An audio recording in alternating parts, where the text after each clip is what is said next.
Well, I'm so excited for today. Mindful Lives has its first ever interview guest. I am welcoming Kim Garnon here today.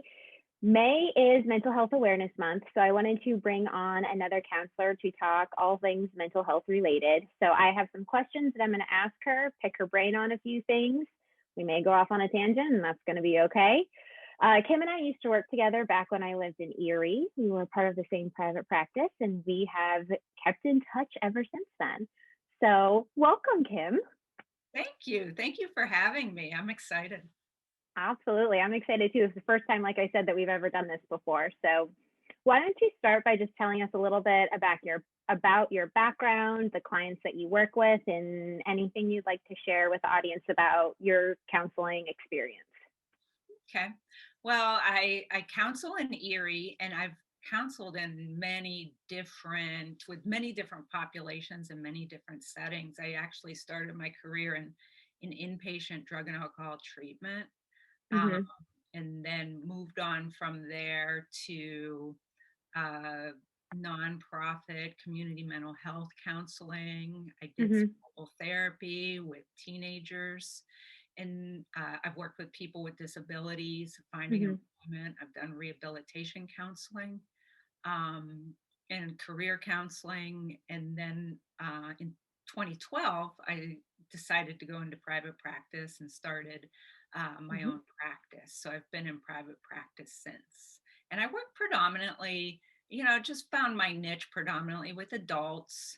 I would do a lot of work with trauma survivors, people that are experiencing symptoms of depression and anxiety, Mm-hmm. um, transitional issues with relationships or loss, especially this past year and a half. A lot Mm-hmm. of different transitional things happening with people. So yeah, that's me in a nutshell. Okay. So I'm curious to know your take on this, but why do you think taking care of your mental health is so important? Well, I think our mental health is our health. People sort Mm-hmm. of separate physical health and mental health, but our mental health impacts our physical health, and our physical health impacts our mental health. And when you're not well, whether it's physical or mental, it impacts how you behave, how you relate to others, how you Mm-hmm. solve problems in your life, how you cope. And that's why it's so important, I think. Mm-hmm. I 100% agree. I like how you said it's mental health is health. It encompasses all the health, Mhm. emotional, mental, physical, Yeah. Uh-huh. and the way you're describing it. I mean, it's all connected. It's not here's a little bucket for physical, here's a bucket for mental, here's a bucket for emotional. It's all interconnected and what am I trying to say? Like holistic. Like if you're looking at Yes, your health or the person as a whole, yes. I think it's, yeah, like you said, it's all interrelated, wellness in Mm-hmm. general. Yeah. I think now, especially with the pandemic, I think the stigma around mental health has decreased a little bit. I still find it very prevalent. There are many times I have clients that come in an intake they'll tell me, no one knows that I'm coming here. No one knows that I'm in therapy because they're afraid of what other people will think about that. Where do you think the stigma around mental health struggles comes from? Because it's very deep rooted. It's been around for a while. Yeah. There's I mean, I have a lot of thoughts on that. I think Mm-hmm. people with that whole, there's a whole attitude of, keep calm and carry on, or just, Mm-hmm. push through it, get through it. I talk to a lot of people in sessions that are raised with that type of attitude of, suck it up, you can handle this. And Mm-hmm. I think that contributes to that. People might think that mental health issues are a matter of will or weakness, or Mm-hmm. uh, a weakness in some way, like you're not strong enough to handle Mhm. things.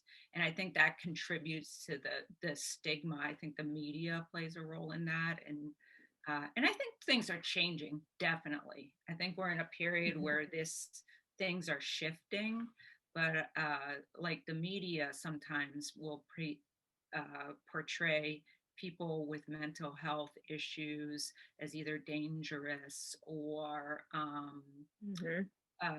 unstable, Mhm. somebody to stay away from, or it could harm you in some way. And and they don't portray your next door neighbors or your family members or the people that are sitting next to you at work just suffering in silence with mental health issues. It's just normal everyday people. Mhm. I I agree with everything you said.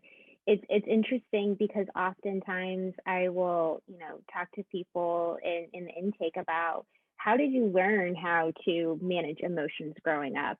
And majority of the time, people will talk about how it was modeled by their parents or their character, whoever their caregivers were growing up, or messages that they receive from other people about the suck it up or keep calm and keep moving on. And Mhm. it's these messages, both verbal and nonverbal, that make it seem like we need to have it all together. But if we think about it, how are we supposed to know how to manage our emotions if no one ever really taught us how to do it? Exactly. Because this wasn't, when I was in school, at least, this wasn't something that was discussed. Mhm. When you're feeling angry, what do you do? When you're anxious, what is anxiety? How do you feel it? What do you do with it? And I like to just normalize that for people, because if you never learned how to ride a two-wheel bike, no one would expect you to know how to do it. Right. Yeah. Yeah. And that's important. Just like you said, normalize it for people. I think when people are experiencing symptoms and they're scary to them and they're looking Mm-hmm. around them, and it seems like, why is everybody else doing so well or so happy and I'm not? And then because of that stigma, there's that, they might Mm-hmm. that shame attached to it, and it contributes to the isolation of it. Mm-hmm. And then people don't reach out, but then they suffer with the symptoms Mm-hmm. in silence, thinking that they're alone in what they're experiencing, and they're not. Mm-hmm. I think that portrays the picture with social media, especially because we're, constantly on our phones, and, they're scrolling through Facebook or Instagram or Twitter, or TikTok is a big thing that Right. everyone's telling me about. And they see the smiles and all the happiness and the painted picture that is on social media, but oftentimes that's just a covering for what's actually going on internally, or a facade. So I don't know if you find, generally speaking, if you find any of those struggles in regards to social media with clients. um, I've actually added a social media question to my intake now, because with the pandemic it's become such a source of anxiety for people. Mhm. Yeah, yeah. This year, especially with just politics and Mm-hmm. COVID and how that played out on social media, I think became very, very stressful for people and added a layer of Mm-hmm. stress on top Mm-hmm. of an already stressful situation. So yeah, Mm-hmm. yeah, social media and how it's handled, that's a good idea to address that in the intake of Mm-hmm. social media use. And I've recommended to some people um, that just maybe cut back on that a little bit and just Mm-hmm. notice how you feel. Notice how it Mm-hmm. impacts how you feel, or notice when you're on it, what do you notice in your body as far as your symptoms? Yes. um, Fun little tidbit. I actually have recommended to some of my clients that are too, oh, I don't want to delete it completely.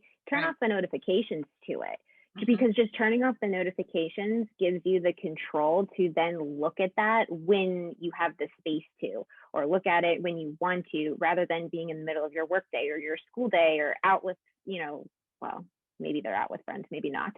Right. But it gives you that sense of control to look at it when you want to instead of being blindsided by something when you're in the middle of a workday. Right. Yeah. Yeah. And then it's controlling you and you're not controlling it. Mm-hmm. Exactly. Mhm. Exactly. Something you said earlier or struck me when you said, the way the media portrays mental health, that people who struggle with mental health are dangerous or crazy or different in some way. Mhm. And I think one of the biggest lessons that I've learned over the course of my career is, well, yes, there are more vulnerable populations when it comes to mental health, and there are certain risk factors that some individuals experience. Mental health really doesn't discriminate against age, race, Mhm. gender, ethnicity, socioeconomic status, religion. It's anyone can experience it at any level. So, would you mind kind of speaking to that and your thoughts on that? Well, I agree. I totally agree with you. It does not discriminate against age, there's no culture, race. Everybody can struggle with mental health issues at some point in their life. We Mhm. all suffer loss. We all feel Mhm. pain. We all feel emotional pain. And some groups might experience that more intensely at certain times than other Yep. people might. Yep. Um, but we're all dealing with transitional issues throughout the lifespan that can impact how our emotional health and our mental health, Mhm. especially, our physical issues that can impact your mental health. But it's all interrelated, and nobody is immune. I don't think from mental health issues, and and dealing with it at some point in their life. I think Mhm. depending on the severity, I think we all struggle at certain points in our life. Mhm. I would agree with that, and I think it's which is part of why I wanted to do this today, is just to increase awareness about it, because a lot of times I will hear people say, well, I have a roof over my head, I can buy groceries, I have a family to support me, so I have nothing to be anxious about, I have nothing to be depressed about. Right. And while, yes, there could be external factors that go on in someone's life, or someone who's facing adversity, Mhm. that is a significant struggle for them, doesn't mean that there is struggle if there's nothing external. Does that make sense? That Yeah. Hmm. Yeah. the struggle can be intrinsic, it doesn't have to be anything outside that's causing it. Right. Exactly. And uh, events impact people differently. Um, Mhm. depending on, there's all kinds of factors that impact how people can cope with things that happen in their lives, whether they're internal or external events. Mhm. And so nobody's immune to um, nobody gets out of this life without feeling emotional pain, and Mhm. how we cope with that in our life is Mhm. contributes to our mental health and our emotional health. Mhm. I think that's an excellent point. How how can people take care of their mental health outside of therapy? Let's say someone's not ready to enter therapy yet, or they have done therapy, but they're on a break from doing it. What can people do to help support a positive mental health? I think first and foremost, I think what we've learned in this past year is connection with Mm, other human mhm, beings. Isolation contributes to significant mental health issues. And that connection can look any whatever meaningful connection is to you, whether it's in person, whether it's virtual, whether it's spiritual connection or family connection or work, however you connect with other human beings, we Mhm. are social creatures and we are meant to Mhm. be connected to other human beings. And I think that's first and foremost, if we've learned nothing this past year. um, but taking care of your physical health too, getting Mhm. plenty of sleep, staying hydrated, eating well, um, moving your body uh, Mhm. in some way that works for you, getting outside if you're able to, Mhm. being in nature is helpful too. Mhm. Um, what other things? There's meditation, just Mhm. settling your mind, um, seeking help when you need it. Mhm. When you're struggling, reaching out, that might be a Mhm. difficult step. That is a difficult step for people to take, but you're going to find that a lot of people have a lot of things in common with you. I think when you take that risk, Mhm. when you reach out, it's a hard first step, but Mhm. there's people that um, can understand, I guess. Mhm. I like that point of reaching out to someone because sometimes all we really need, or at least I know helps for me, is someone to, if I'm sharing a struggle or I'm stressed or venting about something, and I reach out to a friend, just hearing them say like, I hear you, and just validating that, or yeah, I've experienced something like that before too. It's Right. just, number one, it makes you feel accepted. Number two, I think it helps to, oh, I'm not, crazy for thinking this way, or it's okay that I'm, experiencing some stress because of this. That validation is really important. And that comes along with that connection piece you were talking about in the beginning. Oh yeah, yeah, and just knowing that you're not alone. Mhm.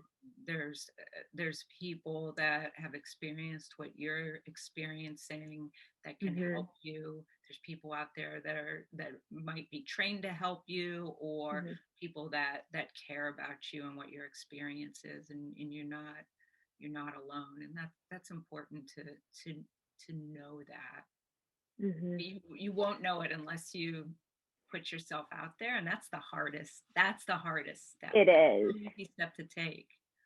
I think another piece to it that is important for people to hear is, okay, so we're friends, we're talking about something. What you're telling me may work for you to decrease your stress, may not work for me to decrease my stress.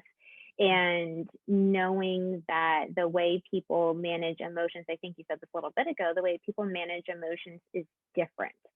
So let's say meditation works for you. It's funny, I just used that example. Meditation works for you, but meditation doesn't work for me. And for me, it may be, which that's kind of, again, silly. I brought that one up because I do meditate, but Right. maybe for me, going outside and getting a walk is what works. So Hmm. I just want to make sure people know not to play the comparison game. If you try meditation because your therapist told you to, or a friend told you to, and it just doesn't work for you, that's okay. Taking a walk, um, talking to someone, reading a book. There are other ways to do it. There's no one cookie cutter approach to it. Mm-mm. No, I mean, it's just soothing yourself what works for you. Some Mm-hmm. you might have a cat or a dog and pet Yes. them. Some people might meditate, like you said, a walk, exercise, or physical exertion, taking Mm-hmm. a bath, a cup of tea, whatever that is for you. Mm-hmm. And sometimes they are small things. They're not big things that leave us Mm-hmm. feeling a little bit better, Mm-hmm. in knowing what those things are for you. Mm-hmm.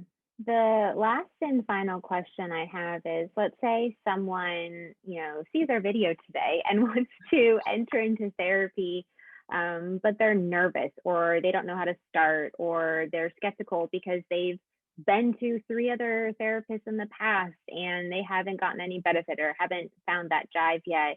What advice would you give someone? Well, I wouldn't give up. I would Mhm. definitely, if you've reached out and it hasn't been helpful, maybe that just therapist wasn't a good fit for you. I mean, there's Mhm. all types of therapists that practice all types of different therapies and Mhm. modalities. They have different styles, they have different personalities. Some might be more directive, some might be more reflective. Don't give up. Always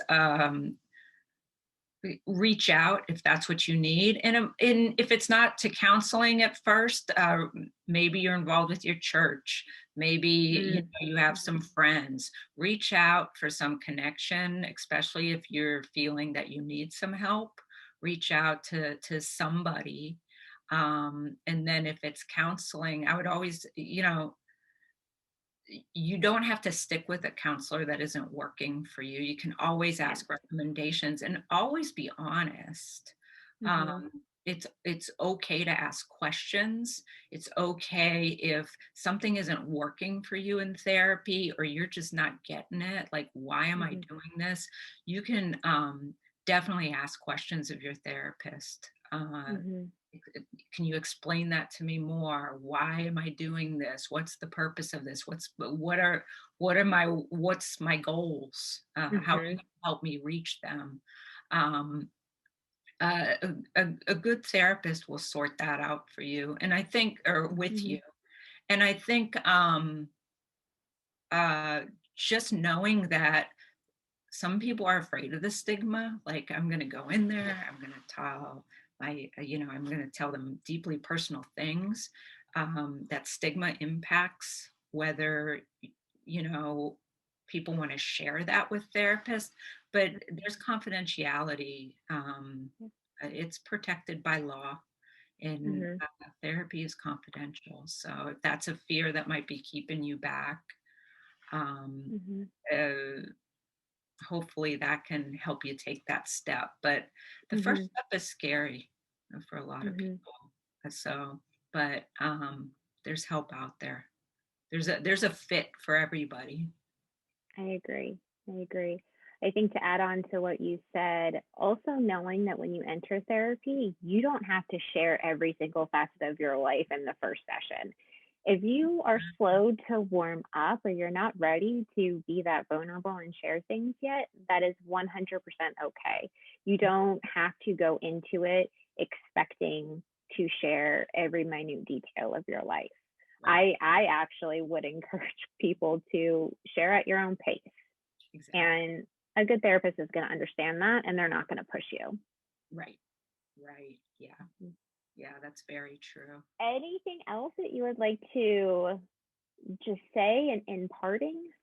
Well, I think everybody can benefit from some type of counseling or therapy at some point in their Mm-hmm. life. I think it's very beneficial just to be able to talk to somebody, have your concerns or feelings validated. Uh, Mm-hmm. if you're struggling, please, reach out. Just talk to somebody, even if it's just for a short time. You know, Mm-hmm. everybody can use that support. Mm-hmm. I agree.